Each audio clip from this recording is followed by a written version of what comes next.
Gunfire erupts during protests in downtown Louisville.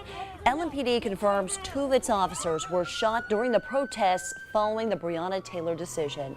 LMPD Interim Chief Robert Schroeder confirms it happened around 8:30 Wednesday night near 1st and Broadway in downtown Louisville. Both officers did survive, although one underwent surgery. Schroeder says 1 suspect is in custody. We'll continue to keep you updated as more information becomes available. Wednesday night saw plenty of arrests, with protesters having damaged property and having tense exchanges with the police. Spectrum News 1's Amber Smith joins us again in studio with more. Amber? Yeah, Kayla, we are waking up to some new information following protests in Louisville after the announcement in the Breonna Taylor case. At latest tally, LMPD says around 100 people were arrested during protest-related events yesterday and overnight. The first night of curfew, we could find scenes like this, a fire outside the Hall of Justice in downtown Louisville. LMPD says after that and similar fires and trash cans, the department declared it an unlawful assembly, asking people to disperse. Earlier in the day, we also saw scenes like this on Bardstown Road in the Highlands. LMPD shared this surveillance video. You can see some people walking up to Joy Luck Restaurant on Bardstown Road in the Highlands and also throwing some chairs, some tables. Police say there is damage to a few other businesses in that area as well. LMPD says the department is aware that a few businesses were also looted, including 2 city gear stores and a pawn shop on Preston Highway. We do expect to learn more about that later today and will provide any updates as they become available. In studio, Amber Smith, Spectrum News. This morning, we're learning more about the 2 officers who were shot last night during protests after the decisions in the Breonna Taylor investigation. Spectrum News 1's Amber Smith joins us in the studio with more.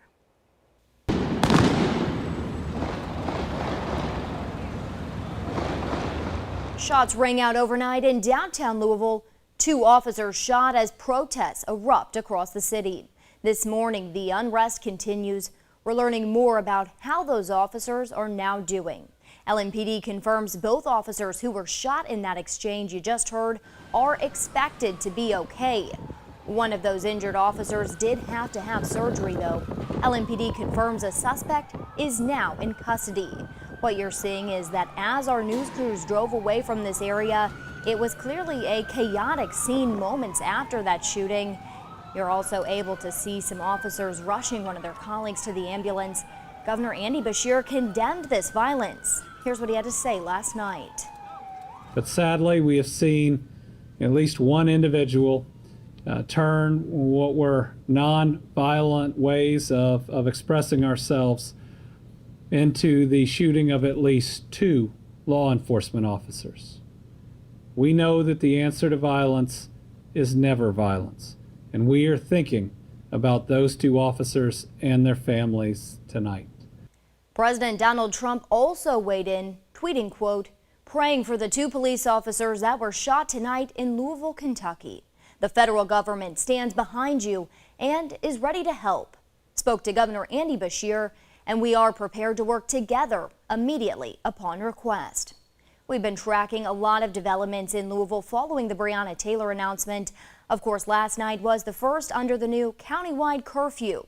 We take a look at how that went and the latest arrest numbers. That's all coming up in the next half hour. In studio, Amber Smith, Spectrum News. We're learning a little more now about the conversation between Breonna Taylor's family and Attorney General Daniel Cameron prior to Wednesday's announcement. Here's Lanita Baker, an attorney for Taylor's family.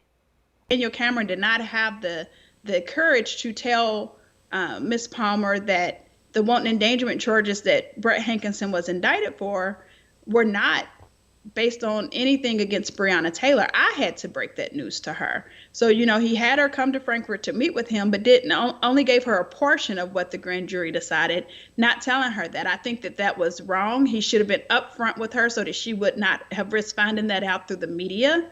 But I had to break that news to her. But she was crushed, knowing that no one at this point is being held accountable for Breonna's murder. Baker says she hopes the FBI investigation can bring justice to Breonna Taylor's family. President Donald Trump is declining to commit to a peaceful transfer of power if he loses the November 3rd presidential election. The president told reporters on Wednesday that he would have to see what happens when asked about whether he would commit to a peaceful transfer of power.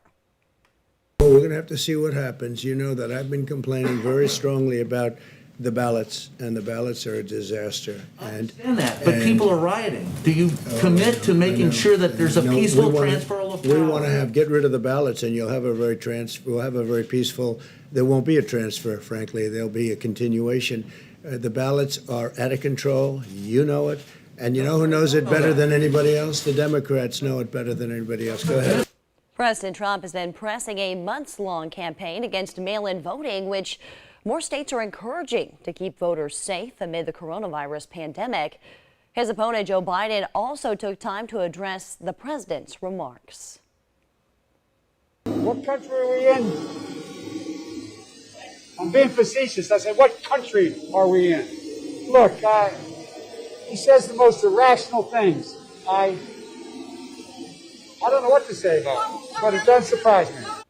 The president, who uses mail-in voting himself, has baselessly claimed widespread mail voting will lead to massive fraud.